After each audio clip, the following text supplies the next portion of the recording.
한 그 12, 분 있는데 다른 선생님들은 부담돼 가지고 말을 잘 못 붙이겠대요. 저는 편하대. 예.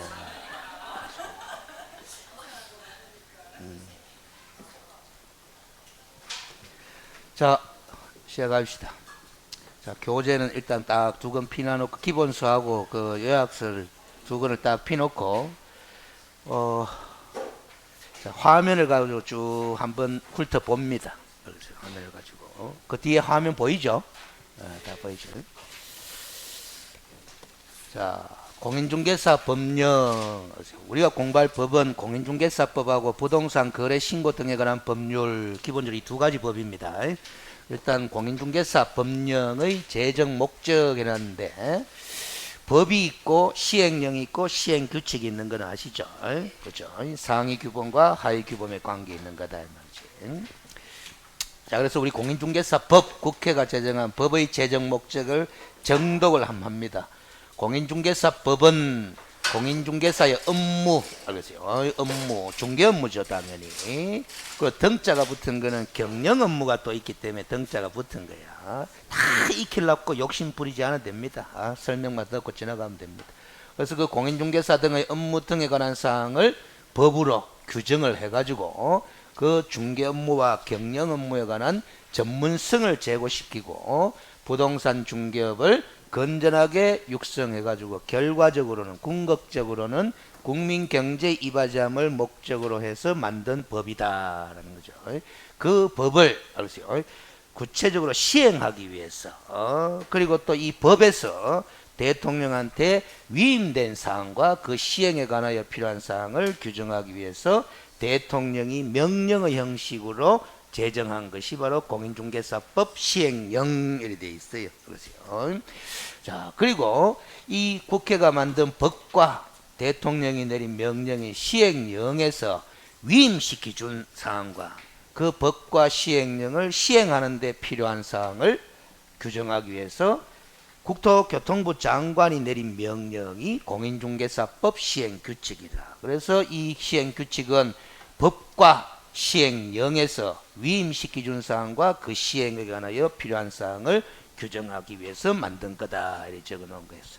그래서 이거는 법에서 위임된이라고 되어 있지만 이거는 법하고 뭐하고 시행령에서 이렇게 그 표현의 차이가 있잖아. 그렇죠? 이 제일 하위 규범이잖아요. 그 다음 상위 규범 그 위에 또 상위 규범이 되는 거잖아. 그 위에는 헌법이 있는 거예요. 민법이 있는 게 아니고. 알겠습니까? 그럽니다. 이게 이제 중앙정부의 규범이고, 그래서요.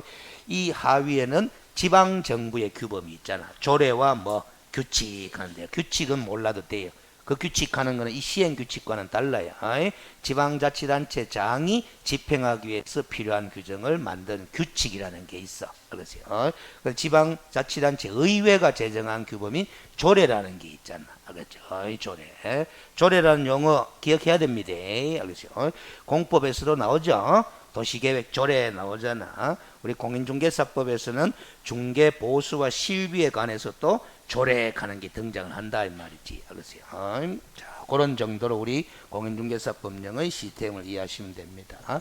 이 내용은 시험 문제는 거의 안 나와요. 알겠어요? 우리가 공부할 법령의 체계를 우리가 이해를 하고 넘어가자라는 부분이지. 알겠어요?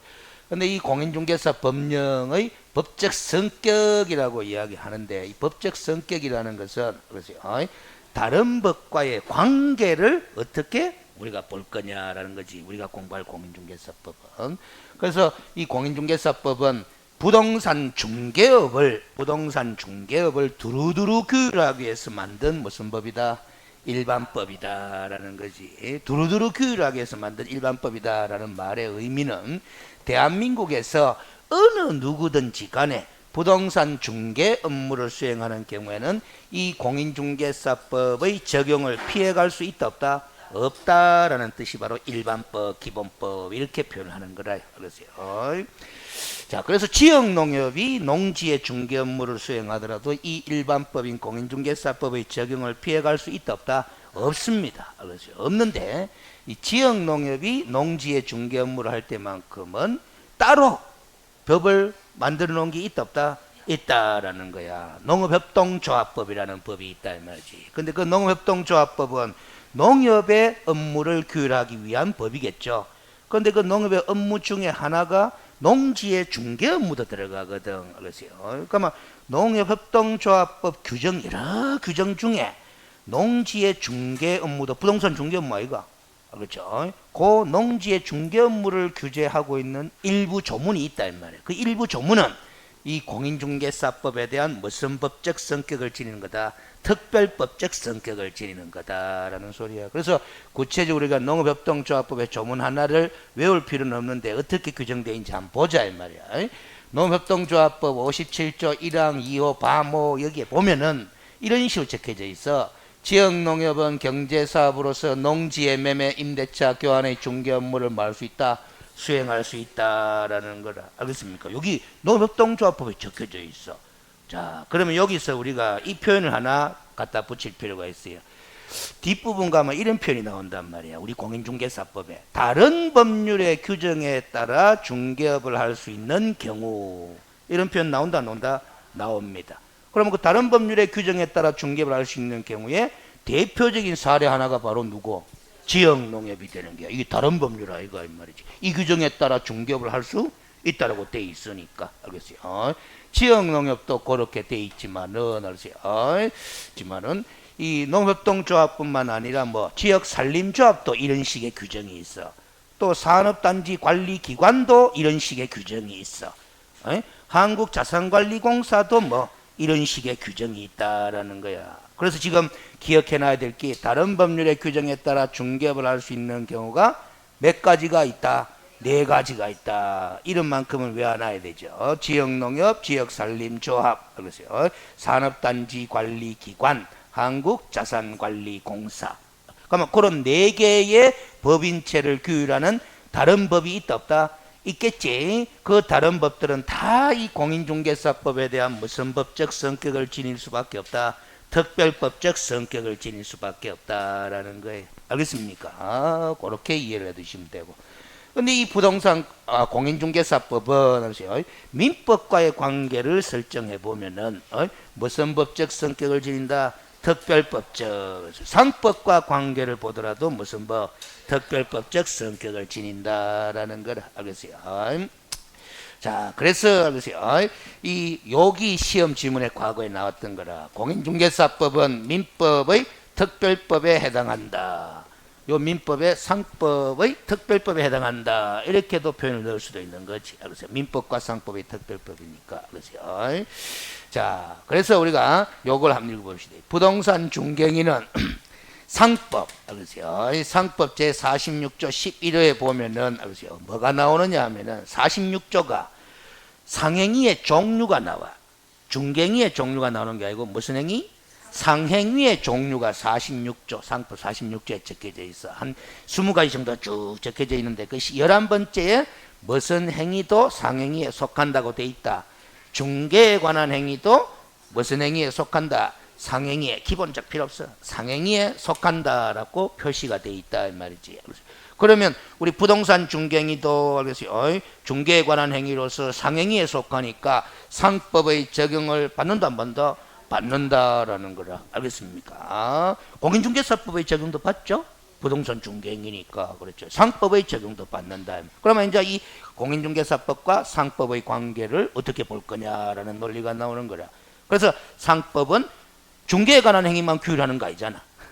아니, 다른 상행위들도 규율하잖아. 그래서 상법은 당연히 공인중개사법에 대한 뭐 상법은 공인중개사법에 대한 뭐 일반법이 되는 거지. 위치를 또 바꿔갈 거니까 또 틀린다 이 말이지. 알겠어요? 그래 되는 거예요. 자, 그래서 여기 상업이 아니고 상법입니다. 오탄에 상법의 용자가 또 빠졌노. 상법의 적용을 받는 중개에 관한 행위 중에 민사중개하는 단어가 나왔어. 알겠어요? 그러면 뭔 소리냐 하면은 요 상행위의 한 종류인 중개에 관한 행위하는 여기 부동산 중개만을 가리킨 게 아니다 이 말이에요. 알겠어요? 부동산 중개만을 가리킨 게 아니라 혼인 중개, 뭐 직업 중개, 알겠어요? 선박 중개, 오만 중개를 다 가리키는 거야. 근데 그런 중개에 관한 행위를 이론적으로 크게 두 가지로 나눠줄 수 있어요. 민사중개와 상사중개로. 그래서 민사중개와 뭐 상사중개로. 그러면 요 상행위에 속하는 중개에 관한 행위는 민사중개도 들어가고 뭐 상사중개도 들어간단 말이야. 그러면 부동산 중개는 상사중개로 분류되는 것이 아니라 뭐 민사중개거든. 그래서 여기 적어놨잖아. 그래서 이 민사중개만큼은 따로 이 개별법, 즉 무슨 법을 통해서 공인중개사법을 통해서 규율하고 있기 때문에 공인중개사법은 상법의 무슨 법일 수밖에 없다. 특별법일 수밖에 없다라는 게. 그럼 상법에는 중개업에 관한 규정이 있기는 있어요. 있긴 있는데 그거는 뭐다? 상사중개업만 규율하고 있는 거야. 알겠어요? 상법에 나오는 중개업에 관한 규정은 상사중개업에 관한 규정이야. 알겠습니까? 근데 우리 부동산 중개업은 민사중개업이고 그 부동산 중개업이라는 민사중개업은 개별법이 무슨 법으로? 공인중개사법으로 따로이 규율하는 방식을 취하고 있다 이 말이지. 혼인중개업도 민사중개업이야. 그 혼인중개업이라는 민사중개업도 뭐 상법이 규율하지 않고 따로 법을 만들어놨어. 결혼중개 관리에 관한 법률이라. 그럼 결혼중개 관리에 관한 법률도 상법에 대한 무슨 법일 수밖에 없다? 특별법일 수밖에 없다라는 소리야. 알겠습니까? 그렇게 이해를 하셔야 돼. 그래서 결론적으로 이제 정리가 다 되고 나면은 우리 부동산 중개업이라는 민사 중개업에 대해서 법 적용의 순서가 결론이 나오는 거예요. 부동산 중개업에 대해서는 제일 먼저 무슨 법? 특별법 우선 적용의 원칙에 따라서 무슨 법이 적용된다? 공인중개사법이 적용되고 그 공인중개사법에 흠결이 있으면은 그 다음으로 무슨 법이 보충적으로 적용되느냐? 상법이 적용돼. 알겠어요? 민법이 바로 적용 안 되고 상법이 적용되는 것은 요 법은 또 민법에 대한 무슨 법이기 때문에 특별법이기 때문에 그런 게 알겠습니까? 요런 순으로 법 적용이 이루어진다 하는 거예요. 요거는 이제 출제거리가 되는 거지. 알겠어요? 그럼 지역 농협의 농지 중개 업무에 관해서 법 적용의 순서는 요 순서대로 맞습니다. 요 순서대로 맞는데 요 앞에 또 뭐가 들어간다? 농업협동조합법이 들어가겠지. 그렇죠? 그런 식으로 정리가 되는 거다 이 말이지. 근데 조금 더 살을 붙이면은 민법까지 적용했는데 흠결이 있으면 그 다음에 뭐가 적용되는 거다. 그렇지? 이건 물은 적이 없지만은 그렇지? 민법 1조도 민법이가 민법 아이가? 민법이잖아. 민법 1조도 민법이잖아. 그 민법 1조에 보니까 민법의 규정이 없으면 뭐에 따르고 관습법, 헌법 아니라 그랬잖아. 알겠어요? 이 일반법과 특별법의 구별은 상위법과 하위법의 관계 속에서 구별되는 개념이 아니에요. 동등한 지위에 속하는 뭐다? 법스로 간의 관계 속에서 나오는 구별이야. 알겠습니까? 헌법은 민법의 상위 규범, 공인중개사법의 상위 규범이다 이 말이지. 모든 법의 상위 규범이야. 알겠어요? 특별법과 일반법은 하위와 상위 규범 관계 속에서 나오는 용어가 아니고 뭐 동등한 지위의 법스로 간의 관계 속에서 등장하는 개념이야. 알겠어요? 민법과 공인중개사법도 동등한 지위의 법이잖아. 법. 알겠습니까? 국회가 만든 법이잖아. 민법 1조도 민법이다 민법 아니다? 민법이다. 민법은 성문법이라 성문법 아니라 성문법이지. 그래서 민법 1조가 요리되어 있는 거. 민법 1조에는 민사에 관하여 법률의 규정이 없으면 그 법률은 성문법이 민법을 말하거든. 법률의 규정이 없으면 관습법에 의하고 관습법이 없으면 무엇에 의한다? 조리에 의한다. 이렇게 되어 있다 이 말이지. 알겠습니까? 그렇게 가는 거야. 민법 1조 알겠어요? 에이? 민법 시험에서는 그 1조를 안 물었는지는 모르겠지만은 알겠어요? 법 적용과 관련된 이 조문이다 이 말이지. 자, 그래서 법 적용 사례, 특별법 우선 적용 원칙이 적용된 사례인데 알겠어요? 시험 출제거리가 되는 거예요. 봐봐. 우리 민법 제 566조에 보면 매매 계약의 비용 부담에 관한 규정이 나와.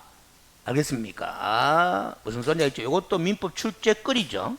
매매 계약 공부하잖아. 그렇잖아요. 매매 계약의 비용 부담은 어떻게 하도록 되어 있느냐 하면 민법 좀 요리되어 있어. 매매 계약에 관한 비용은 당사자 쌍방이 의에 부담한다, 균분하여 부담한다라고 돼 있다 이 말이지. 알겠습니까? 여기 민법이야. 알겠어요? 자, 그런데 매매 계약에 관한 그 비용에는 뭐도 포함되는 것인데, 중개 보수도 포함되는 것인데, 그러면 이 중개 보수라는 매매 계약 비용은 민법 규정에 따르면은 당사자 쌍방이 의에 부담해야 되노, 균분 부담해야 되잖아. 근데 중개 보수에 관한 부담은 민법에 대한 특별법인 공인중개사법 32조에 따로 규정을 두고 있다, 안 두고 있다?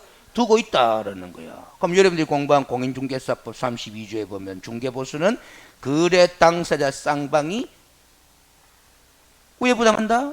각각 부담한다 돼 있다 이 말이야. 균분 부담이 아니라. 알겠습니까? 무슨 소리냐 있지?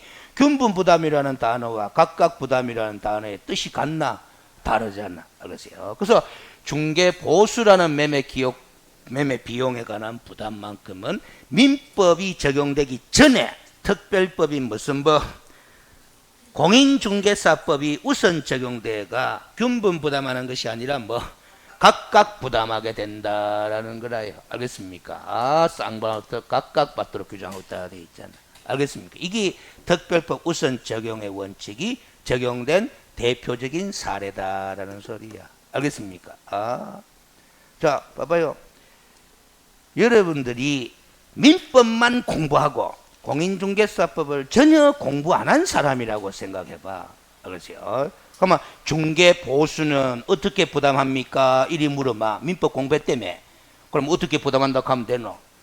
균분 부담한다 하면 맞는 말이에요. 근데 여러분들이 민법에 대한 특별법이 무슨 법도 공부했다? 공인중개사법도 공부했다라는 게요. 그럼 그 중개보수는 특별법에서 따로 어떻게 부담하도록 되어 있기 때문에 각각 부담하도록 되어 있으니까 중개보수라는 매매계약에 따른 비용만큼은 균분 부담이 아니라 뭐 각각 부담 이렇게 판단을 하셔야 되는 게야. 알겠습니까? 됐죠? 그 여러분들이 또 한 가지 더 설명을 봐봐. 제가 사례를 잘 들었네. 알겠어요? 여러분들이 민법만 공부하고 주택임대차보호법, 상가금융임대차보호법을 전혀 공부 안 한다 생각해봐요. 알겠어요? 안 한다 쳐봐. 그러면 주거용 건물의 임대차 계약도 무슨 법에 따라서 판단할 수밖에 없다? 민법에 따라서 판단할 수밖에 없는데 주거용 건물의 임대차에 관해서는 특별법을 따로 만들어 놓은 게 있다 없다? 있다. 주임법이. 그랬어요. 그러니까 주임법이 민법의 임대차 계약 규정보다도 우선 적용되는 거잖아. 알겠습니까? 그렇게 이해가 하시는 거다. 그게 특별법 우선 적용 원칙이다. 됐죠? 자, 그 다음, 알겠어요. 또 다른 적용 사례다라는 거지. 특수법인, 대표적으로 조금 전에 봤던 누구? 지역농협이잖아. 중개업을 영위할 경우에도 중개업에 관한 일반법이 무슨 법의 적용을 받아야 되는데 공인중개사법의 적용을 받아야 한다. 다만 특수법인의 중개업무, 지역농협의 농지의 중개업무에 대해서는 개별법, 농협동조합법. 알겠어요? 그 농협동조합법은 공인중개사법에 대한 특별법적 성격을 지닌다 말이지. 그 농협동조합법에 따로 이 규정을 두고 있더라 없더라? 있더라라는 거야. 알겠습니까? 있더라라는 거. 있는 경우는 의해야 한다. 거기에 따라야 된다라는 거야. 그러니까 결국 농협동조합법은 공인중개사법에 대한 무슨 법? 특별법적 성격을 지닌 수밖에. 예를 들어서 농협 말고 아까는 농협이었고 지금은 산업지적 활성화 및 공장 설립에 관한 법률 돼 있잖아. 법 이름 안 해야 돼요. 대충 들으나 봤다 정도인데 그 법에 따른 무슨 기관은 관리기관, 산업단지 관리기관 하는 공인중개사법 제9조에도 불구하고 구조는 등록 규정이야. 중개업을 영위하고자 하는 사람은 뭐 해야 된다? 등록해야 된다라는 그 일반 규정이 있음에도 불구하고 해당 산업단지의 공장용지 및 공장 건축물에 대한 부동산 중개업을 산업단지 관리기관이 할 수 있거든. 그 산업단지 관리기관이 이런 부동산 중개업을 할 때는 별도 뭐 없이도 등록 없이도 가능할 것이다 라는 게야. 왜 그러냐 하면은 산업 지적 활성화 및 공장 설립에 관한 법률 조문을 보면은 이 산업단지 관리기관이 공장 건축물에 대한 중개업을 행할 경우에는 공인중개사법 제9조 규정을 적용한다, 적용하지 않는다. 적용하지 않는다라는 무슨 규정을 두고 있더라? 특별 규정을 두고 있더라라는 게야. 그래서 특별법 우선 적용원칙에 따라서 등록 안 하고도 공장 건축물에 대한 중개업을 할 수 있다, 없다? 있다라는 소리야. 그렇지만은 손해배상 책임을 위한 보정 설정, 여러분들 업무 보정 설정 있죠? 그 보정 설정 내지 다른 기타 중개 업무와 관련된 사항들은 어느 법령에서 정한 사항을 따라야 된다. 공인중개사 법령에서 정한 사항을 그대로 따라야 돼. 알겠어? 왜 이건 따라야 되느냐? 특별법에서 따로 배제하는 규정이 있다, 없다? 없기 때문에 그런 게. 특별 규정을 따로 안 둬놨기 때문에 무슨 규정을 그대로 따라야 된다? 일반 규정을 그대로 따라야 된다 이 말이지. 그래서 여러분들 공부했는 거 떠올려보면은 보정설정 제도 떠올려 봐봐요. 공인중개사법의 보정설정 공부했는 주제를 떠올려봐. 어이? 다른 법률의 규정에 따라 중개업을 할 수 있는 자도 손해배상 책임을 보장하기 위한 보정설정을 해야 된다. 해야 된다. 얼마 이상? 2천만 원 이상 다 보정 설정해라 라는 규정을 두고 있잖아. 알겠습니까? 무슨 소리? 그 지역농협도 2천만 원 설정하고 중개업 해야 되고, 산업단지 관리기관도 2천만 원 이상, 자산관리공사도 마찬가지. 알겠어요? 지역산림조합도 마찬가지. 다 얼마 이상? 2천만 원 이상의 보정 설정을 하고서 중개 업무를 수행해야 되는 거다라는 소리. 알겠습니까? 자. 그런데 지금 공부하다가 나는 저런 소리 처음 듣는데 하는 거 나오거든. 알겠어요? 일본 나오는데 제가 무시해도 좋다라는 말을 하지 않는 이상은 하셔야 돼요. 알겠어요? 여러분이 공부가 안 돼서 그런 거지. 알겠습니까? 그러고 항상 공부할 때마다 설마 저기 나올까 이런 생각까지만 안 됩니다. 강의하는 제가 무시하셔도 좋습니다 하는 거 빼고는 설마 저기 나올까 하는 생각까지면 된다, 안 된다? 안 됩니다. 나옵니다. 알겠습니까?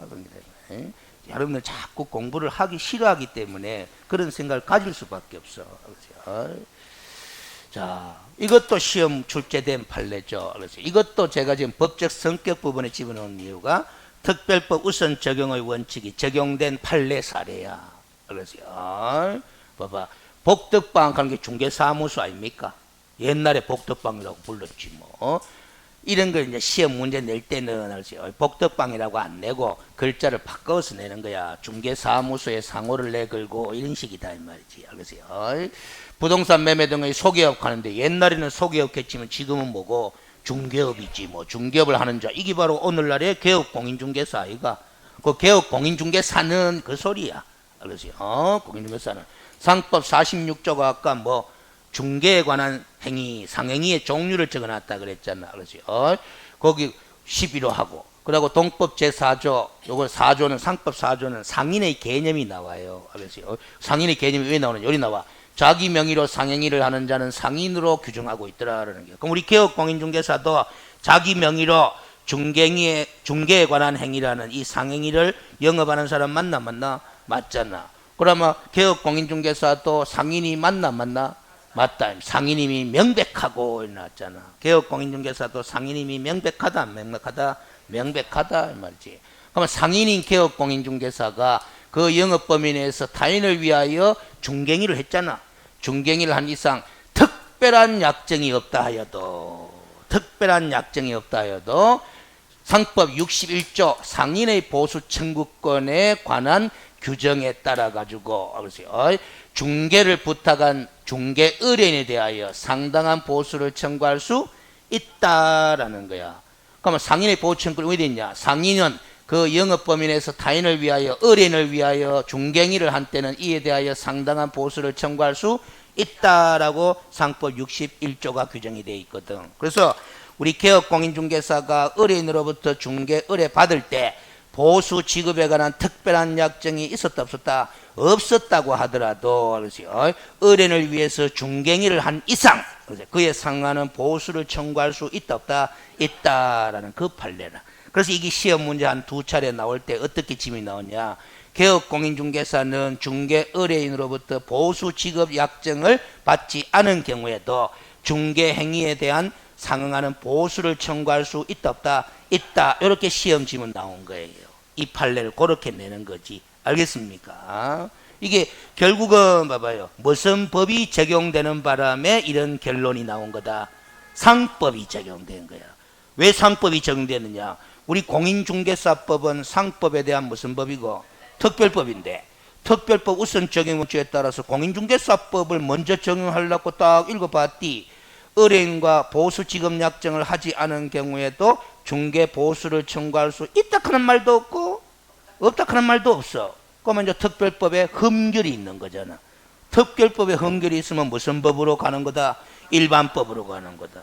그래서 공인중개사법에 대한 다음 일반법이 뭐고? 상법 아니고. 그 상법 이런 규정들을 종합적으로 적용해 보니까 보수를 청구할 수 있겠더라 없겠더라? 있겠더라라는 결론이 난 거다 이 말이야. 알겠습니까? 자, 마찬가지 이것도 상법이 적용된 판례 사례. 이것도 시험 지문에 나왔던 판례라 알겠어요. 부동산 중개 업무는 조금 전에 얘기했다시피 우리 상법 상행위의 종류를 규정해둔 46조 11호에서 정하고 있는 중개에 관한 행위로서 기본적 상행위 맞다 그랬죠 아까도? 상인이 영업을 위하여 하는 행위는 상행위고 상인의 행위는 영업을 위하여 하는 것으로 추정되는 바 부동산 중개 업무를 실제로 영위하여 상인인 개업공인중개사가 그 상행위인 중개를 성사시키기 위하여 또는 중개에 대한 책임으로 보증각서를 작성하여 매수인의 무슨 채무를 잔금 채무를 보증해 줬다. 누가? 개업공인중개사가.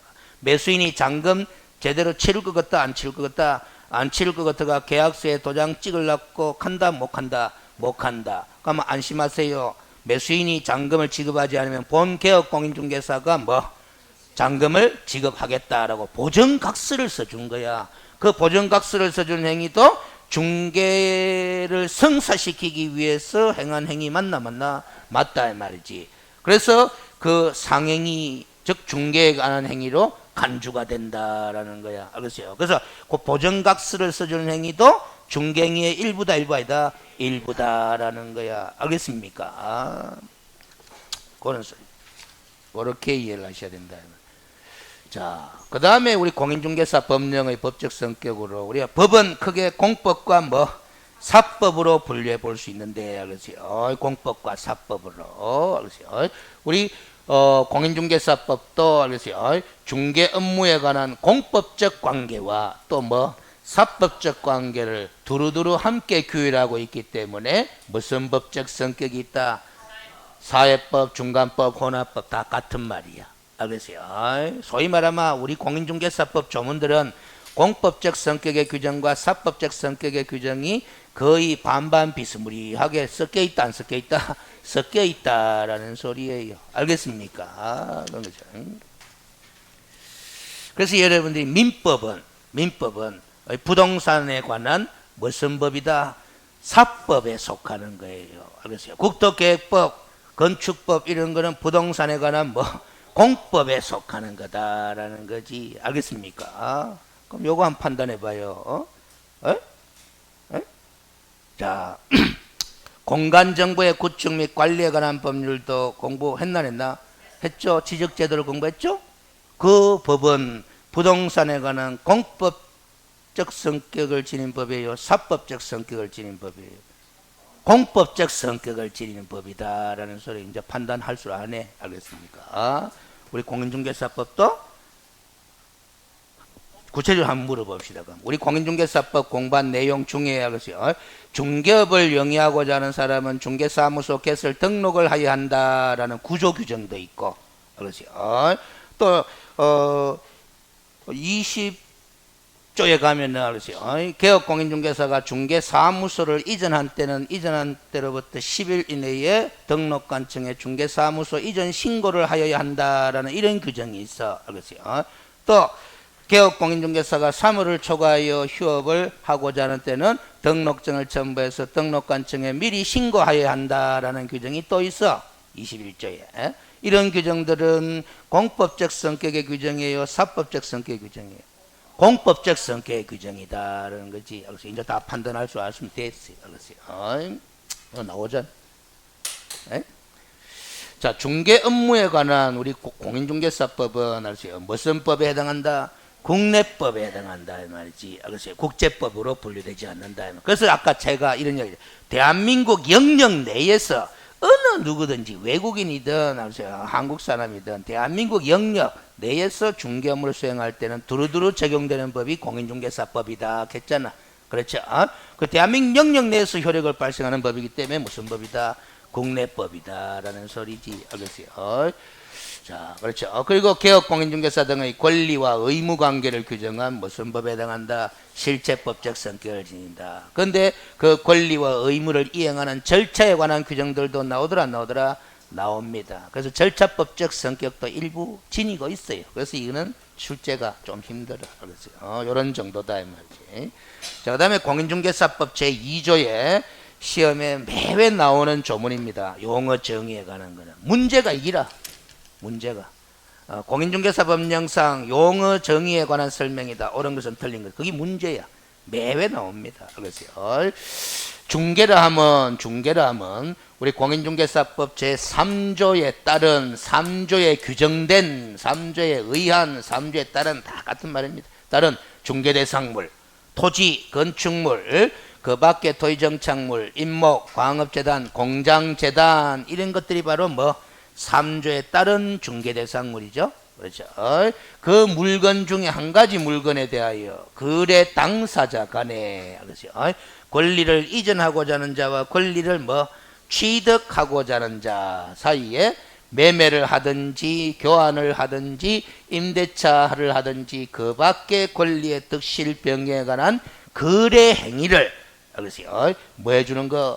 알선하는 행위가 바로 뭐다? 중개행위다라는 거지. 그 거래 행위들은 알겠어요? 그 거래 행위들은 매매, 교환, 임대차 거래뿐만 아니라 다른 거래도 있다 없다?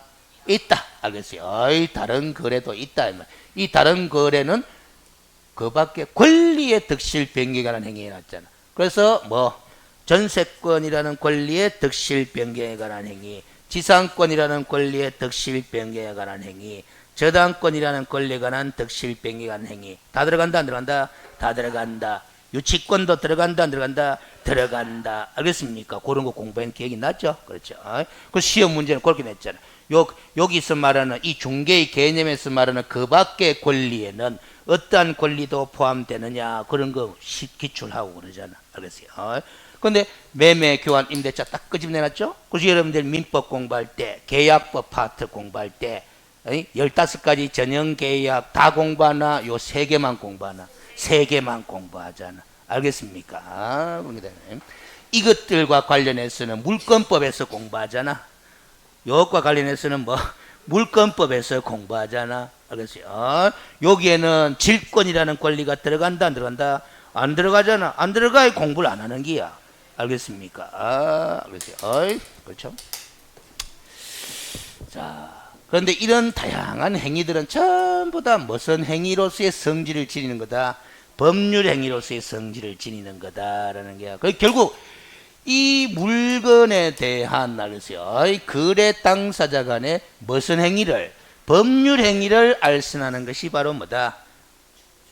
중개다라는 거예요. 알겠습니까? 그래서 여러분들이 민법의 186조 법률 행위에 의한 물권 변동, 187조의 뭐 법률의 규정에 의한 물권 변동. 그렇죠. 법률의 규정에 의한 물권 변동이 일어나는 경우에는 뭐다? 중개인가 개입될 여지가 있다 없다? 없다. 이런 논리로 되는 거예요. 그렇죠. 그걸 이제 시험 문제 확정할 때 경매 부동산에 대한 매수 신청 대리 행위를 하잖아. 그렇죠. 그거는 중개인이다 중개인이 아니다? 아니다. 이런 논리로 가는 거다 이 말이야. 알겠어요? 이 문장을 이제 그림으로 그려놓은 게 여기다라는 거지. 알겠어요? 근데 이 그림에서 등장하는 용어들을 자꾸 앞으로 다양하게 활용할 수 있도록 준비가 돼 있어야 돼.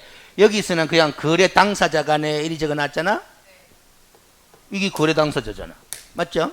근데 그 거래 당사자는 그 밑에 뭐 권리 이전자, 그리고 또 뭐 이전 의뢰인, 이거는 또 취득자, 취득 의뢰인이 나타나 말이야. 그렇죠?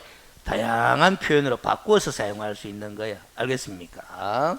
그러면 그 거래 당사자 일방하고 개업 공인중개사 간에 무슨 관계가 형성되는 거다? 중개계약 관계가 형성되는 거야. 알겠어요? 중개계약 관계가 형성되는 거야. 이쪽은 이전자와 중개계약 관계를 맺었으니까 뭐 이전 중개계약, 이쪽은 취득 중개계약. 그래서 요거는 뒤에 가서 일반 중개계약, 전속 중개계약 공부하는 시간이 있다 없다? 있잖아. 그러면 그 일반 중개계약 서식이 눈에 보인다 안 보인다? 전속 중개계약 서식이 양식이 눈에 보인다 안 보인다? 제가 지금 이런 식으로 강의하는 거는 알겠어요. 여러분들이 1, 2, 3, 4를 공부했기 때문에 떠올리는 거야. 뒤에 걸. 알겠어요. 그러면 그 일반 중개계약서, 전속 중개계약서 서식은 앞면이 있고 뒷면이 있는데 뒷면을 보면은 뭐다? 권리 이전용일 때 작성하는 부분이 있고 권리 취득용일 때 작성하는 부분이 있는 거야. 그러니까 중개계약은 항상 뭐다? 이전 쪽이 있을 수 있고 뭐 취득 쪽이 있을 수 있다라는 거잖아요. 알겠습니까? 그래서 우리가 중개계약과 관련한 시험 문제에서는 이런 것도 나왔잖아. 다음 중 권리 이전용 중개계약에 기재할 사항이 아닌 것은 무슨 소리인지 알죠? 이전용 중개계약서에 기재할 사항이 아닌 것은 당연히 이쪽일 때하고 이쪽일 때하고 기재 사항이 같겠나 다르겠나? 다르지. 알겠어요? 이쪽은 물건이 특정됐나 안 됐나? 요 물건이 특정됐나 안 됐나? 됐지. 이 집 팔아주이소 아이가. 101동 101호 팔아주이소 아이가. 알겠어요? 특정이 됐잖아. 알겠어요? 그러면 이쪽은 아직 특정이 안 된 거다 이 말이지. 그래서 우리가 중개계약서 양식을 보면 취득용에 기재할 사항들은 물건이 특정 안 돼 있기 때문에 전부 다 희망사항들로 다 적는 거야. 희망사항들로. 알겠습니까? 됐죠? 그렇죠.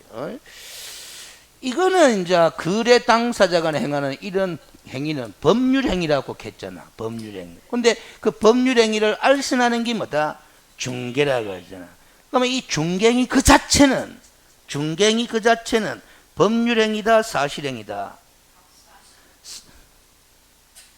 사실행위다 이 말이야. 알겠습니까?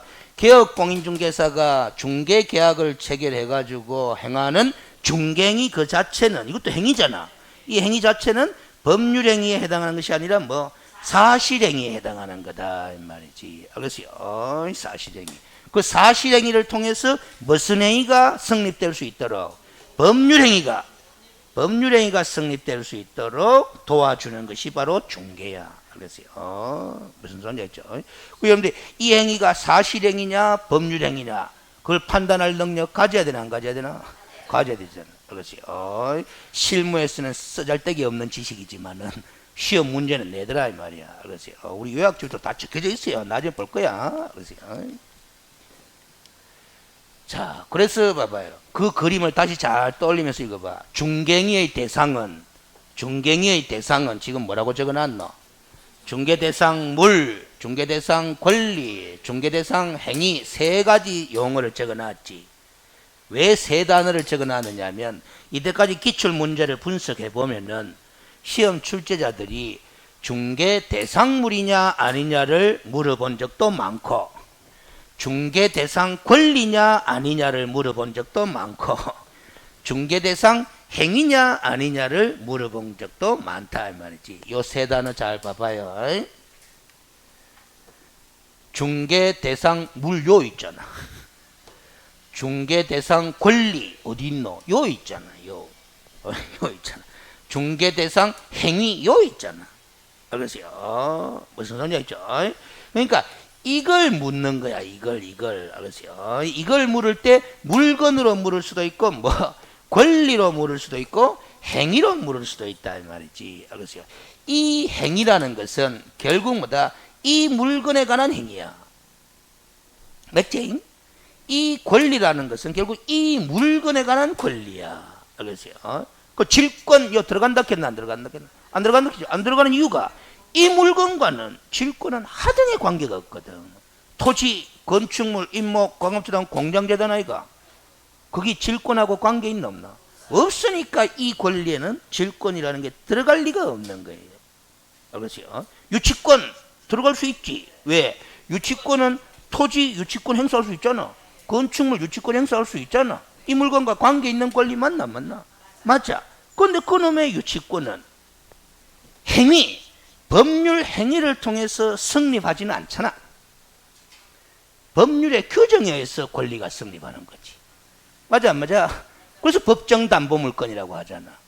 그런데 이미 성립된 유치권, 토지나 건축물에 이미 성립된 유치권의 이전 행위는 법률 행위로서 가능하다 불가능하다? 가능하다. 그래서 우리가 교재 같은 거 보면 유치권의 성립은 중개 대상이 될 수 없지만 유치권의 뭐 이전은 중개 대상이 될 수 있다 하면서 교재 다 안 나오나? 알겠어요? 법정지상권도 똑같은 거야. 법정지상권이라는 권리도 알겠어요? 맞죠? 토지에 관한 권리 맞나 맞나? 맞잖아. 맞긴 맞는데 그 법정지상권은 법률의 규정에 의해서 성립이 되잖아. 응? 그래서 이미 성립된 법정지상권의 무슨 행위? 이전 행위는 법률 행위에 의해서 가능하다 불가능하다?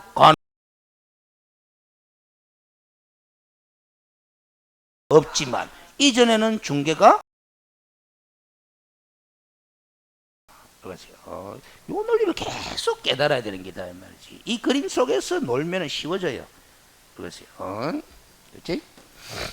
그래서 시험 출제자가 어느 표현으로 물을지를 몰라. 그래서 이렇게 적어 놓은 게다 이 말이야. 그러면 판례 봐봐요. 경매 절차는 경매. 알겠어요? 법률의 규정에 의해서 뭐 권리의 득실 변경이 일어나는 거 아이가? 맞죠? 민사집행법에 따라서 행해지는 것이 뭐다? 부동산 경매잖아. 알겠어요? 강제 경매든 뭐 담보권 실행을 위한 경매든 알겠어요? 임의 경매 가는데 알겠어요? 시험 출제자가 임의 경매라는 표현을 쓸 수도 있고 뭐 담보권 실행을 위한 경매라고 표현을 써요. 같은 말이에요. 알겠습니까? 임의 경매가 더 넓은 개념이지만 알겠습니까? 유치권도 경매 신청할 수 있나 없나? 있어. 그렇지. 유치권에 의한 경매도 담보권 실행을 위한 경매 맞나? 뭐 자신감이야. 유치권이 담보권이지 용의권이가. 알겠어요. 유치권도 담보권 아이가. 알겠어요. 담보권 실행을 위한 경매야. 알겠어요. 그런 게 단지 그게 실질적 경매라고 안 부르고 그건 형식적 경매라고 부르는 것일 뿐이지. 그런 건 필요 없고. 알겠어요. 이게 또 떨어져 빗네. 여기서 제가 딴 작업하다가 엔터키를 채뻗는 모이다. 알겠어요? 이거 붙어야 됩니다. 자, 거래 당사자의 거래행위에 목적물을 취득하는 절차가 아니다. 경매 절차는 법률행위에 의해서 뭐다? 뭐 목적물을 취득하는 절차가 아니다. 집행법원 경매 공부할 때는 요 단어도 익히 놔야 되는 기다 이 말이지. 집행법원이 소유자의 의사에 반하여 목적물을 뭐 강제로 환가하는 절차다 이 말이지. 그래서 뭐 강제 집행이라는 거야. 알겠어요? 거기에 중개대상물에 대하여 거래 당사자 사이에 매매된 권리의 득실 변경 행위를 알선하는 우리 공인중개사법 2조 1호에서 말하는 중개행위가 개입될 여지가 있다 없다? 없다라는 거잖아. 알겠습니까? 중개가 개입될 여지가 없다 이 말이지. 그럼 거기에 개입하는 행위는 경매 부동산에 대한 무슨 행위다? 매수 신청 대리 행위를 통해서 우리 개업 공인중개사가 개입을 한다. 그래서 매수 신청 대리 행위를 통해서 개입을 하는 거지 중개 행위를 통해서 개입하는 거 아니다. 그리고 매수 신청 대리 행위를 업으로 하게 되면 그건 겸업 아이가. 겸업. 맞죠? 그 겸업을 우리 개업 공인중개사가 할 수 있도록 허용해놨다 해놨다. 누구와 누구만큼은? 법인인 개업 공인중개사와 공인중개사인 개업 공인중개사만큼은 부칙제 6조 2항에 따른 개업 공인중개사는 허용해놨다 안 해놨다? 안 해놨다라는 소리잖아. 그 뒤에 가서 공부하는 거잖아. 땡겨오잖아요. 알겠어요? 지금은 진도대로 나가는 게 아니에요. 관련되면 뒤에 거 끄집어 드릴 수도 있어야 된다 이 말이지. 알겠어요? 그래서 제가 오늘 오후에 치는 20문제도 만들면서 알겠습니까? 뒤에 걸 끄집어 들어가 종합 문제를 원래 만들어야 되는데 못 만들었어. 알겠어요? 우리 진도표를 만들어 줬잖아. 그 표 범위 내에서만 지문을 5개를 구성해 놨다 이 말이지. 알겠습니까? 뒤에 거는 공부 안 해오기 때문에 여러분들이 풀기 힘들까 싶어가지고. 알겠어요? 근데 실전 들어가면은 뒤에 거 앞에 거 종합해서 한 문제를 구성하는 것들이 제법 있어요. 알겠어요? 자, 요것도 봐봐. 아까 좀 전에 설명했는데 읽어보면 돼. 법률의 규정에 성립되는 담보물권. 그래서 법정 담보물권 하나 무슨 권? 유치권은 원칙적으로 중개가 된다 안 된다? 안 된다. 원칙적으로 안 된다. 그러나 유치권의 경우 그 성립에 있어서는 중개가 개입될 여지가 없으나 이미 성립된 유치권은 일신전속적이 아닌 재산권으로서 비담보 채권과 목적물의 점유를 함께 할 경우에는 이전한다면은 유치권도 얼마든지 이전이 가능하다 불가능하다? 가능하다. 법률행위에 의해서. 맞죠? 그래서 이는 부동산 유치권의 경우도 마찬가지 현상이기 때문에 결국 부동산 유치권도 중개대상 권리에 속한다 안 속한다? 속한다라는 게야. 알겠어요? 정확하게는 유치권의 이전에 개입될 수 있는 거지. 알겠어요? 그 시험 출제위원들이 유치권을 가지고 시험 지문에 제시할 때는 유치권이라는 세 글자만 적을까 아니면 유치권의 이전이라고 해가지고 뭐다 이전도 갖다 붙여줄까 이걸 고민하게 돼 있어. 만약에 이전을 띠쁘고 유치권이라는 세 글자만 내가 중개 대상이 될 수 있다 이렇게 시험 지문 내잖아. 그러면 이 신청이 되게 걱정이 되거든. 에이? 성립은 안 되잖아요. 이전만 되잖아요. 그런데 왜 출제위원 당신은 성립과 이전을 표시도 안 하고 그냥 유치권도 중개 대상이 될 수 있다라고 적었노 하면서 이 신청이 들어올 소지가 염려가 돼. 알겠어요? 무슨 소리? 그러나 우리 대법원 판사가 쓴 표현 봐봐요. 요까지 다 끊어봐. 요수부터 읽어봐. 부동산 유치권은 이전 그런 말 있나? 없잖아. 중개 대상 권리가 된다고 할 수 있다 해놨잖아. 알겠어요? 요 부분만 딱 띄가지고 시험 지문 내버리면 이전 성립 안 적어도 판례를 소개한 거 맞나? 맞잖아. 알겠어요? 근데 출제위원으로서는 상당히 뭐다 부담스러울 수밖에 없는 상황이라 요거 이전과. 그러니까 실전에 들어가면 유치권이나 법정지상권 이런 것이 중개대상 권리가 될 수 있느냐 없느냐를 물어보는 기출 문제가 빈도가 낮아. 알겠습니까? 출제위원의 부담 때문에. 알겠어요? 근데 우리 학원 선생들이 내는 모의고사는 요렇게 안 냅니다. 꼭 뒤에 뭐라고 붙여준다. 이전이라고 붙였죠. 알겠어요? 그렇죠? 이것도 또 법정지상권도 똑같은 논리잖아. 알겠어요? 법정지상권이 건물의 소유에 부속되는 종속적인 권리가 되는 것이 아니며 하나의 독립된 법률상의 물권으로서 성격을 지니고 있는 것이기 때문에 건물의 소유자가 건물 소유권과 분리해서 법정지상권만 어느 하나만 처분하는 것도 가능하다 불가능하다? 가능하다라는 거야. 알겠어요? 건물 소유자가 가진 권리가 맹무고 법정지상권 함께 가지고 있잖아. 알겠어요? 종속된 권리가 아니기 때문에 법정지상권만 따로 이전이 가능하다 불가능하다? 가능하다라는 거야. 거기에는 중개가 개입될 수 있다 없다? 있기 때문에 결과적으로 법정지상권도 중개대상 권리가 될 수 있다라는 거야. 알겠어요? 아주 정확하게 설명하면 이전이라고 써주면 의문의 여지는 없는 거지. 알겠어요? 그 다음 또 다른 판례 봐봐요. 요것도 시험 출제에 된긴데, 알겠어요? 금전채권 간다면 채권도 권리가 권리 아이가 권리인데 그 권리의 객체가 뭐고? 금전이래. 알겠어요? 아직도 돈 카노. 알겠어요? 돈 채권 안 돈 채권, 알겠어요? 금전 채권, 뭐 비금전 채권 이렇게 공부하지, 알겠어요? 근데 이 금전은 3조에 따른 중개대상물에 속하더라 안 속하더라?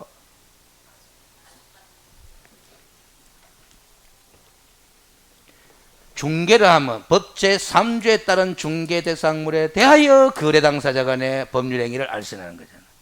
에? 3조에 따른 중개대상물이라는 것은 알겠어요? 토지, 건축물, 그 밖에 토정작물, 임목, 감수단, 공장, 재단 이렇게만 적어놨잖아. 그럼 금전이라는 게 거기에 있나 없나? 없잖아. 그럼 중개대상물이가 아이가? 아니잖아. 중개대상물이 아닌 물건에 대한 권리야. 금전채권은. 맞죠? 중개대상물이 아닌 물건에 대한 권리야. 그럼 그거는 그 금전채권의 거래를 알선하는 거는 중개다 중개 아니다? 중개가 아니게 되는 거예요. 알겠죠? 읽어봐. 공인중개사법 제3조 시행령 2조에 정한 중개대상물이 아니다. 요것만 갖고도 시험 지문 내는 거야. 알겠어요? 요 문장을 낼 때는 알겠어요? 중개대상물이냐 아니냐를 묻는 지문에 속 집어넣는 거야. 알겠어요? 중갱이냐 아니냐를 물을 때는 이걸 안 내고 딴 걸 낼 거야. 금전 채권 매매 계약을 중개한 것은 공인중개사법이 규율하고 있는 용어 중갱이에 해당한다 해당하지 않는다 해당하지 않으므로 공인중개사법이 규정하고 있는 중개보수의 한도 규정 32조에서 규정하고 있는 중개보수 있지? 그 중개보수도 중개행위에 대해서만 적용되는 거 아이가. 그 금전 채권의 매매 거래를 알선한 경우에는 중개행위가 아니기 때문에 중개보수에 관한 규정도 적용된다 안 된다? 안 된다라는 소리야. 알겠어요? 중개행위냐 중개행위가 아니냐가 그렇게 중요한 거다 이 말이야. 중개행위면은 중개보수에 관한 규정이 적용되는 거잖아. 중개행위가 아니면 뭐 중개보수에 관한 규정이 적용이 안 되는 거예요. 그래서 여러분들 권리금 알선하는 거는 중개행위다 중개행위 아니다 아니기 때문에 권리금 알선의 대가는 중개보수에 관한 규정이 적용된다 안 된다? 안 된다. 그렇게 다 알고 있는 거죠. 똑같은 이치야. 똑같은 이치. 사례만 다를 뿐이지. 그러세요. 또 우리가 공부하고 있는 용어 중개행위라는 것은 개업공인중개사가 거래에 뭐 쌍방 당사자로부터 의뢰받은 경우, 쌍방 당사자로부터 의뢰받은 경우, 쌍방 당사자로부터 의뢰받은 경우 무슨 중개고? 단독 중개 아이가. 알겠어요? 맞죠? 그러면 일방 당사자로부터는 의뢰받았어. 일방 당사자로부터는 의뢰받았어. 그렇죠? 그러면 이 개업공인중개사는 이쪽 당사자로부터는 의뢰받았나 안 받았나? 안 받았어. 그러면 알선할 수 있나 없나? 없잖아. 없는데 알선할 수 있기 위해서는 요 사람이 등장해야 한다. 해야 되잖아. 그럼 이 사람은 누구한테 또 의뢰했을 수 있다? 다른 개업공인중개사한테. 그러면 이 개업공인중개사, 이 개업공인중개사가 협력해서 함께 뭐 공동으로 중개할 수 있는 케이스가 되잖아. 그럼 그 표현을 봐봐요. 거래 쌍방 당사자로부터 중개를 받은 경우는 무슨 중개? 단독 중개. 거래의 일방 당사에 의뢰하여 중개대상물의 매매 교환인데 그 밖에 거래 득실 행위를 알선 중개하는 경우는 공동 중개. 그러면 단독 중개뿐만 아니라 뭐 공동 중개도 포함하는 것이다. 그 소리가 되는 거야. 그렇죠? 그래서 이 판례 강의할 때 제가 단독 중개, 공동 중개라는 글자를 판사님이 안다 모른다? 몰라가지고 이렇게 풀어 쓰는 기다 이 말이에요. 어이? 아는 판사님 같으면 뭐 짤막하 있으면 돼. 중개란 단독 중개뿐만 아니라 뭐 공동 중개도 포함하는 것이다. 이렇게 뿐만 될 걸 그 용어를 모르니 풀어가 쓰는 거야 이 말이야. 알겠어요? 당연히 모를 수도 있지. 부동산학 전공자가 아닌데. 알겠어요? 중개행위의 법적 성격에 관한 판례에 나왔는데 아까 봐봐요. 중개행위의 대상이 되는 거는 중개대상 물, 중개대상 권리, 중개대상 행위 있겠는데 그 행위는 다 법률행위다 법률행위 아니다? 법률행위다. 근데 중개행위 그 자체는 사실행위다 그래서 이거 나오잖아. 부동산 중개행위는 당사 사이의 매매 등 무슨 행위가? 법률행위가. 교환도 법률행위, 임대차도 법률행위, 저당권 설정에 관한 행위도 법률행위. 그렇죠. 그럼 다양한 법률행위가 용이하게 성립할 수 있도록 조력하고 주선하는 무슨 행위다? 사실행위라 할 것이다. 이게 판례로 소개된 거잖아. 그게 출제자가 낸 거야. 그렇죠. 여러분이 문제 풀다가 다툼이 있으면 판례에 따른 가면서 괄호가 붙어 있는 문제는 지문 5개 중에 1개 이상은 꼭 판례를 소개했기 때문에 그게 붙어 있는 거예요. 알겠어요? 지문 5개에 판례가 전혀 언급되지 않았다면 그 괄호 붙이놓는다 안 붙이놓는다? 안 붙이나? 알겠어요? 자, 따라서 변호사법 제3조에서 규정한 무슨 사무는 법률 사무는 이렇게 이게 무슨 소리냐? 알겠어요? 안 해야 돼. 변호사법 3조라는 것은 변호사의 직무에 관한 규정이에요. 직무, 이런 업무, 이런 업무, 이런 업무, 이런 업무를 변호사의 직무라고 해놨는데 그 마지막에 보면 기타 일반 법률 사무, 일반 법률 사무 이런데 그 일반 법률 사무도 누구의 직무다? 변호사의 직무다라고 적어놨다라는 거야. 거래 당사자의 행위를 사실상 보호하는 업무를 수행하는 데 거치는 이 부동산 중개행위와는 법률 사무는 뭐 되는 거다? 구별되는 것이다. 그러면 뒤에 읽어볼 것도 없이 우리가 공부하는 부동산 중개행위는 변호사의 직무에 속하는 이 법률 사무에 당연히 포함되는 거다 안 되는 거다?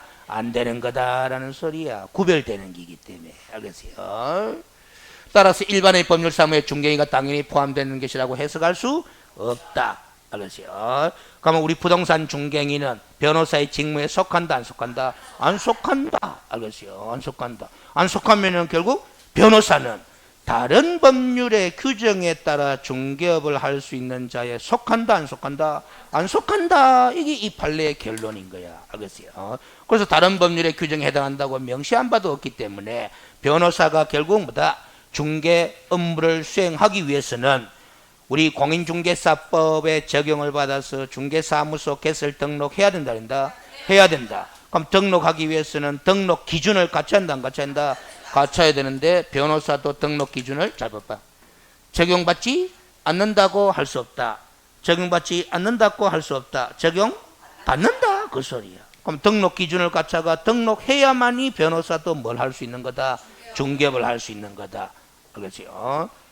그럼 어느 변호사가 등록 기준도 안 갖추고 그래서 등록도 안 한 상태에서 부동산 중개인을 일반 법률 사무라고 생각해가지고 그냥 중개 업무를 수행해버리면 무슨 중개업이 되는 거다? 무등록 중개업이 되는 거다라는 게야. 알겠습니까? 그런 논리 때문에. 이 긴 판례들은 이 중간의 것들은 참고해서 읽어보라고 소개해 놓은 거예요. 알겠어요? 이런 결론에 이르게 된 근거들을 소개해 놨는데, 알았어요? 이런 근거들은 우리가 중개사 시험에서 언급할 표현들이 아니기 때문에 제가 줄도 안 꺼놓고 빨간 글씨도 바꿔놓도 안 해놓은 게다. 근데 이런 걸 건너뛰고 줄 꺼놓은 것만 딱딱 적어놔보면 이게 끊기가지고 읽어도 무슨 소린지 모르는 게야, 그야. 알았어요? 그래서 읽어보기만 하면 되는 거예요. 알았어요? 자. 그러면 우리가 중개이냐 아니냐가 그만큼 중요하다 그랬잖아. 그렇죠? 요도 판례가 많이 있는데, 알겠어요? 자, 봐봐. 중개의 개념은 어떻게 해석하는 것이 필요하다. 다소 유연하게 해석해야 할 필요가 불가피하게 요구되고 있더라라는 게야. 왜 그러냐면 그동안에, 알겠어요? 우리 공인중개사 법령이 여러 차례 개정되면서 규율 대상이 되는 중개인의 개념을 좁게 해석해야 될 필요성도 있고 넓게 해석해야 될 필요성도 있는 부분들이 생기더라라는 게야. 그래서 다소 유연하게 해석할 필요가 불가피하게 요구되고 있다.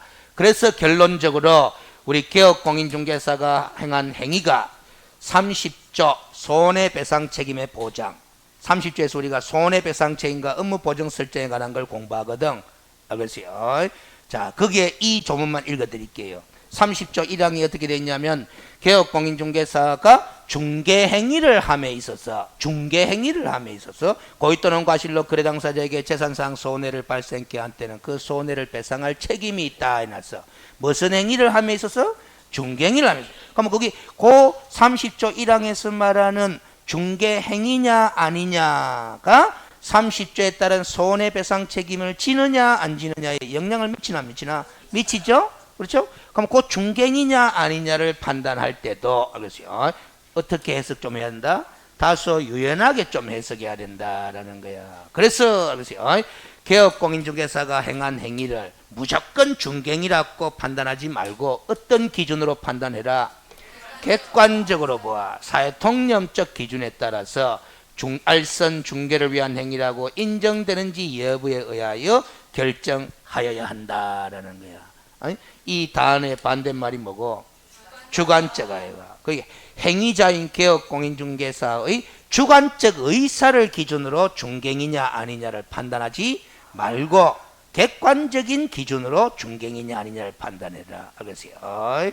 주관적 의사를 기준으로 판단한다 하는 것은 개업공인중개사 입장에서 판단하는 거고, 객관적 입장에서 판단한다는 것은 뭐다?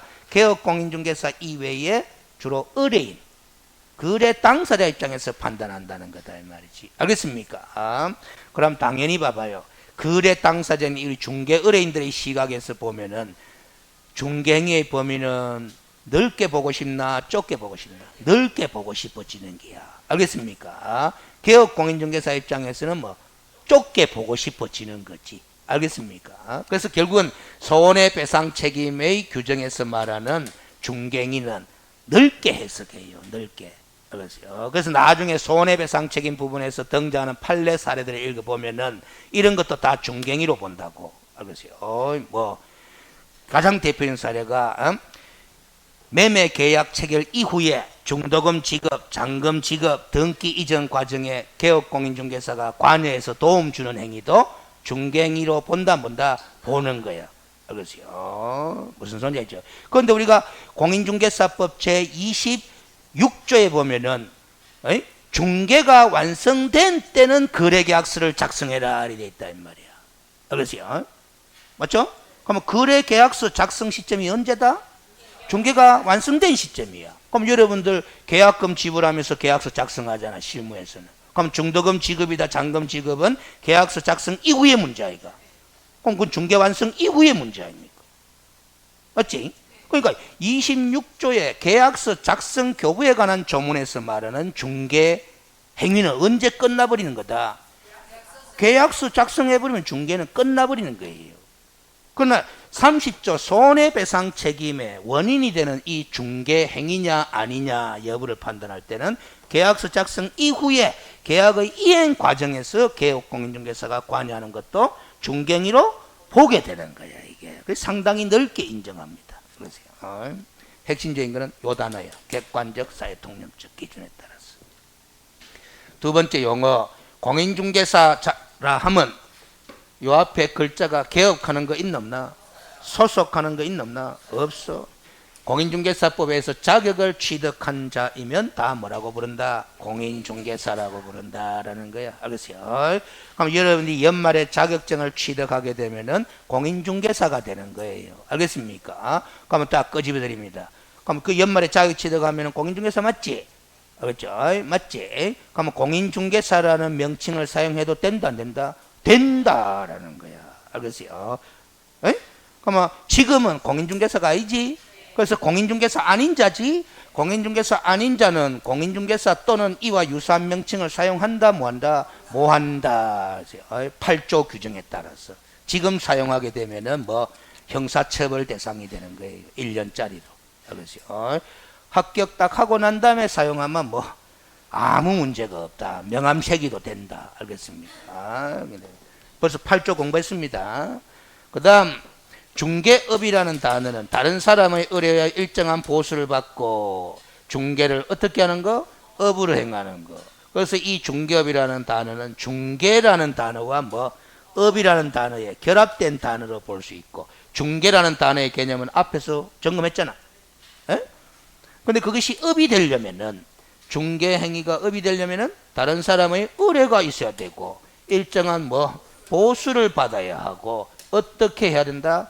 업으로 해야 된다라는 거야. 이 세 가지 기준이 다 충족될 때 뭐 중개업이 되는 거다 이 말이지. 그러세요. 그러면 중개라는 두 글자와 중개업이라는 세 글자는 같은 말이다, 다른 말이다, 다른 말이다라는 거죠. 자, 그러면 법 제9조에 따라서 중개사무소 개설 등록을 하여야 하는 사람은 등록을 해야 되는 사람은 중개업을 하고자 하는 사람이가 중개 행위를 하고자 하는 사람이가 중개업을 하고자 하는 사람이다 이 말이지. 알겠어요? 무슨 소리인지 알지? 그럼 우리가 무등록 중개 행위하고 무등록 중개업하고는 같은 말이가 다른 말이가 다른 말이다.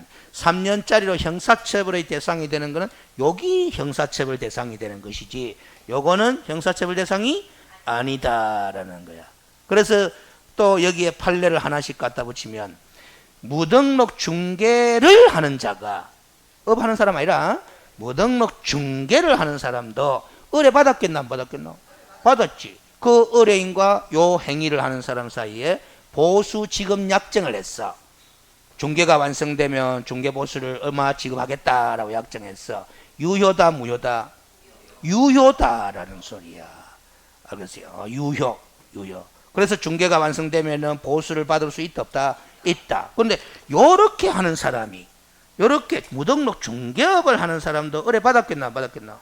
그 의뢰인과 요 사람 사이에 보수 지급 약정을 한 거는 강행법규에 위반된 약정으로서 유효다 무효다? 무효다. 따라서 보수를 청구할 수 있다 없다? 없다. 두 개의 판례를 다 공부했잖아. 그래서 무등록 중개 행위를 하는 자와 의뢰인 사이의 보수지급 약정, 무등록 중개업을 하는 자와 중개 의뢰인 사이의 보수지급 약정의 효력이 같다 다르다 다르다라는 거잖아. 아세요? 정확하게 글을 읽어야 됩니다. 응? 방금 나오네. 아, 이건 또 다른 기구.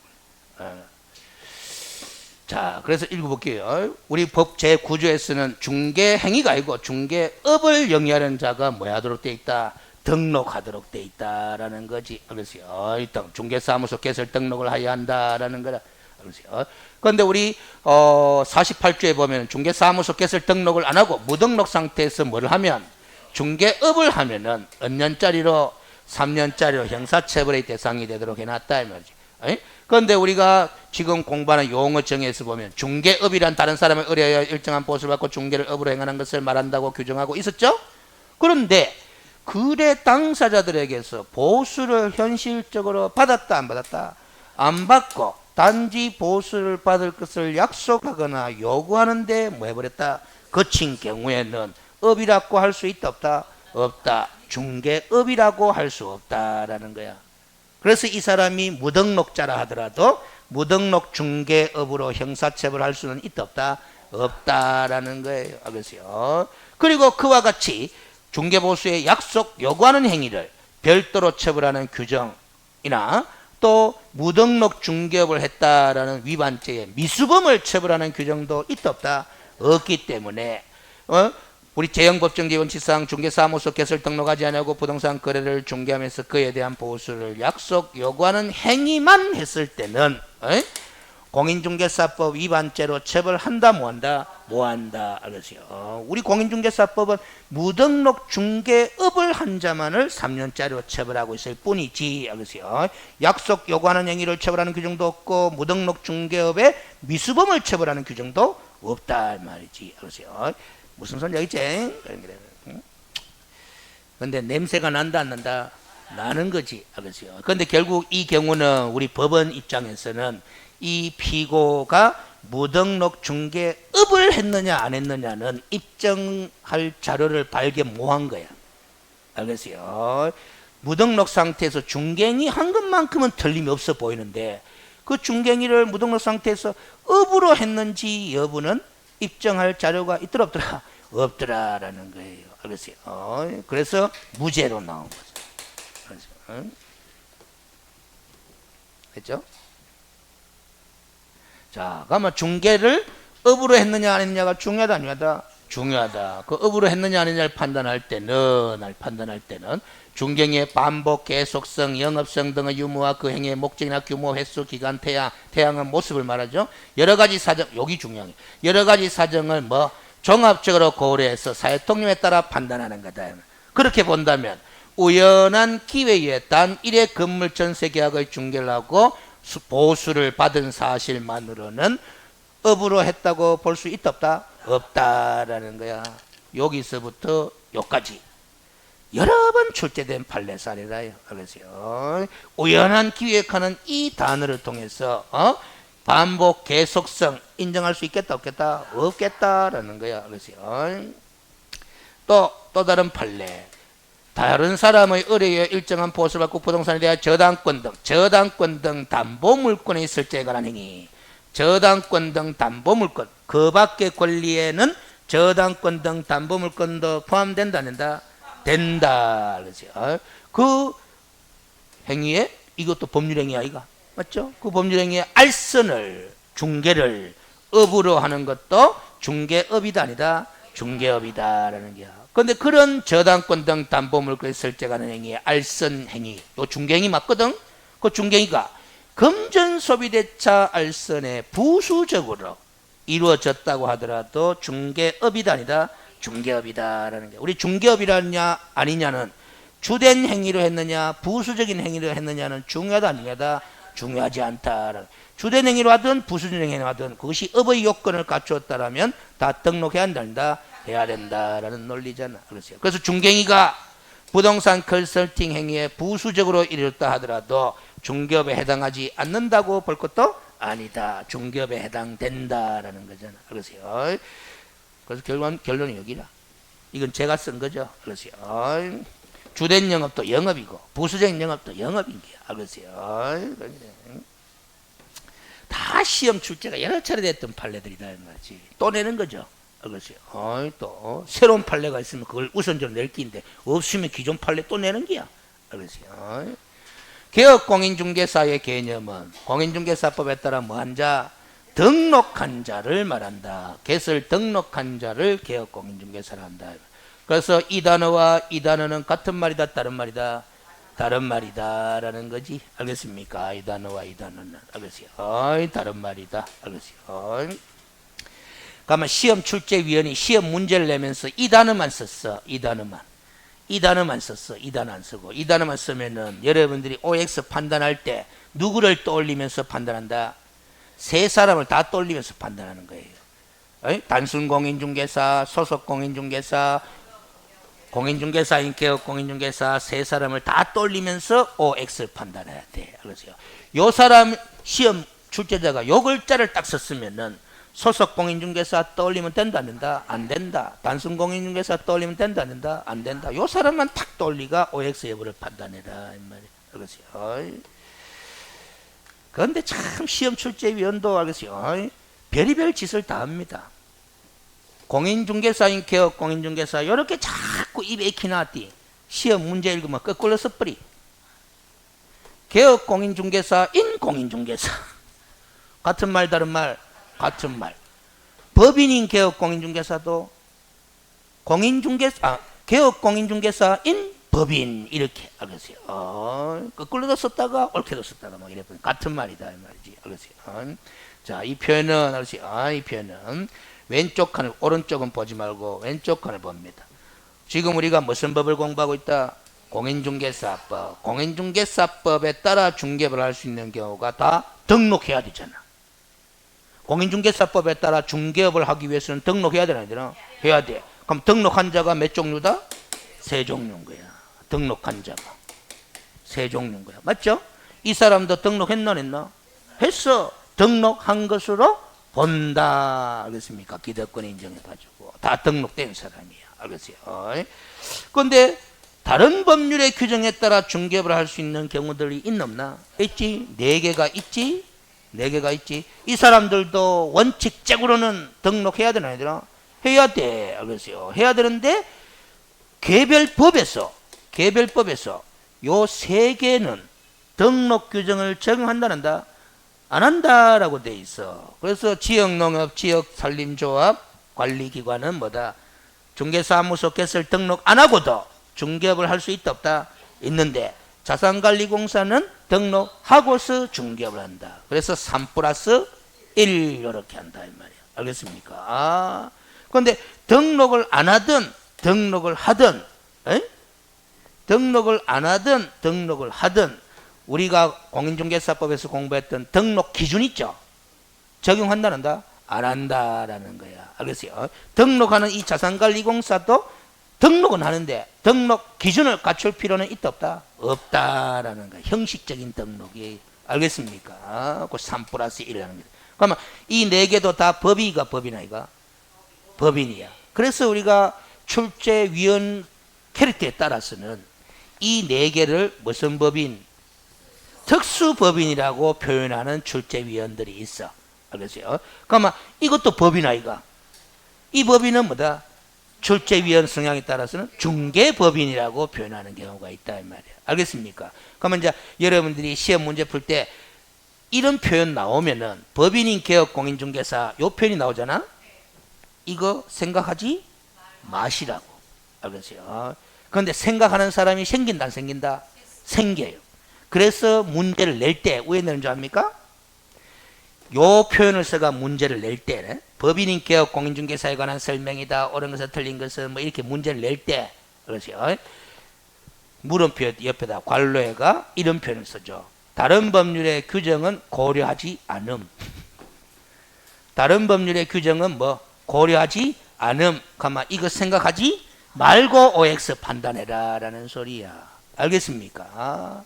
그런데 만약에 물음표 옆에 다른 법률의 규정은 고려하지 않음 이 말이 없잖아. 없으면 지문 5개 중에 1개가 이게 등장합니다.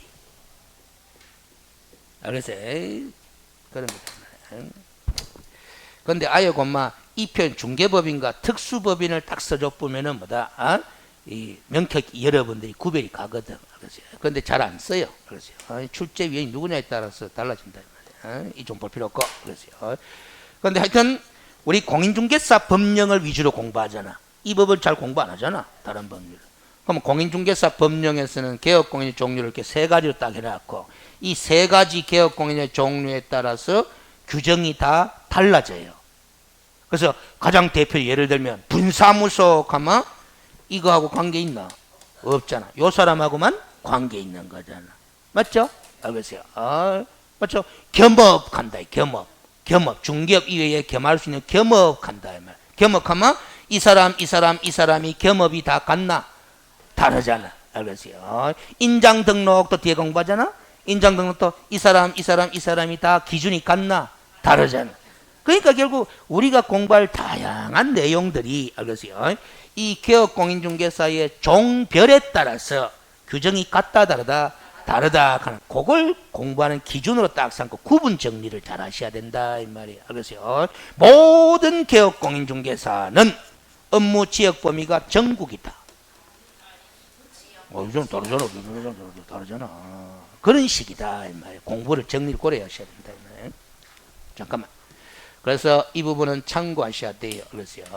지금 제가 중개법인, 특수법인 이렇게 이제 구분해놨는데 이 표는 앞 페이지에 있는 이 표에서 그래서요. 요 법인하고 이 법인들의 뭐 비교해 놓은 표야.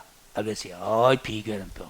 이 두 개는 말고 요 법인하고 뭐하고 요 법인하고 비교해 놓은 거야. 비교. 알겠어요? 비교. 알겠어요? 당장 한 가지는 당장 기억나잖아요. 보정 설정 금액 왜 안 나? 왜 왔잖아. 이 법인은 얼마? 4억 이상이잖아. 이 법인들은 얼마? 2천만 이상이야. 그런 걸 이 표에서 소개해 놨다 이 말이에요. 이거 보면 봐봐요. 알겠어요? 근데 이 표는 틀리라고 내요. 만약에 이 특수법인을 시험 문제에 내게 되면은 우리 응시생 중에 한 80% 이상은 다 틀릴 겁니다. 찍지 않는 이상은. 공부를 집중적으로 한다? 안 하거든. 알겠어요? 그래서 옛날에 구해 공인중개사 자격시험에 시험 문제가 한 문제가 이 딱 나왔어요. 지역농협동조합의 중개 업무에 관한 설명이다. 옳은 것은 틀린 것은. 그 지문 5개가 다 누구에 관한 것만 물어봤다. 지역농협과 관련 물어본 거야. 다 틀렸죠.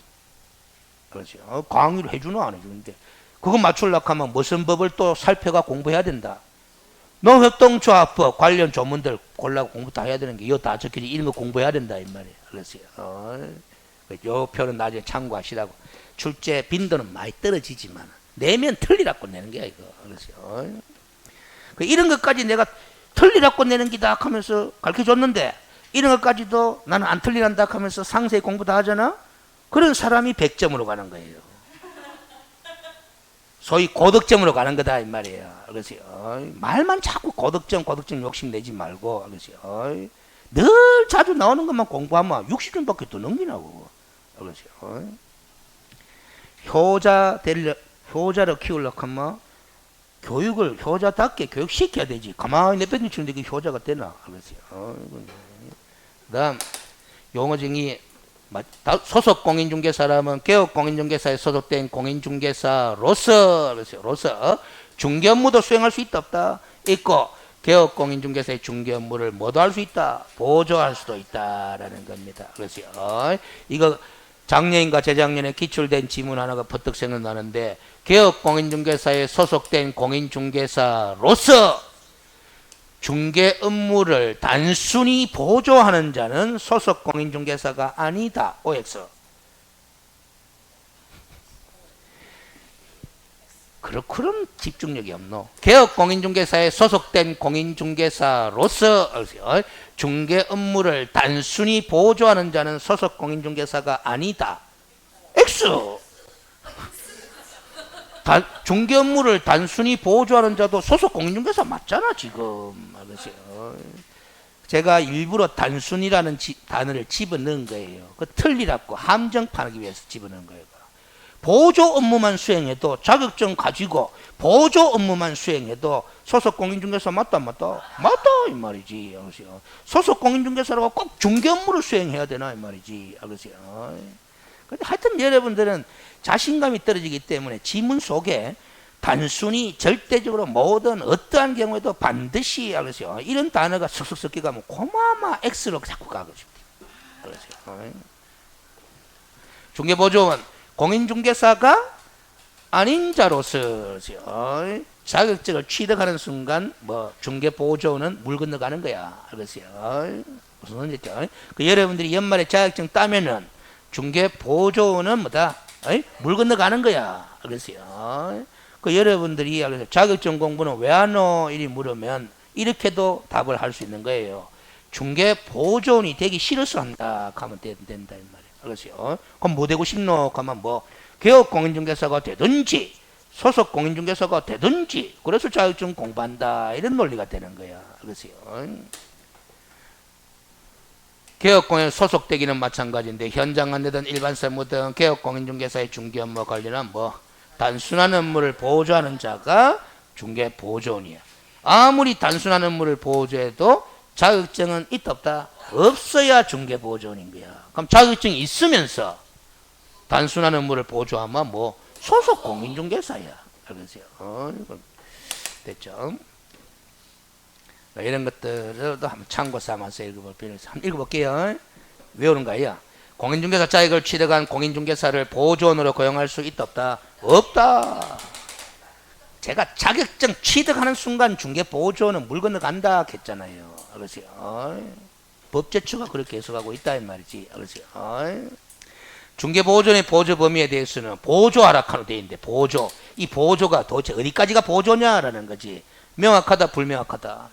법조문상으로 불명확해. 그래서 제가 여기 적어 놓은 기다 이 말이야. 법제처가 어떻게 보고 있냐면은 시장조사, 조사 및 확인, 고객상담 등 중개인간에 직접적 보조하는 경우뿐만 아니라 격리 등 간접 보조를 하는 자도 중개보조원의 범위에 포함된다. 하지만 중개인이 즉 확인 설명에 해당하는 범위, 표시 광고에 해당하는 범위, 거래 관련 사항, 조율, 계약서 작성 등에 관한 사항 이런 행위는 중개 행위야. 보조가 아니고. 알겠어요? 따라서 한다 뭐 한다?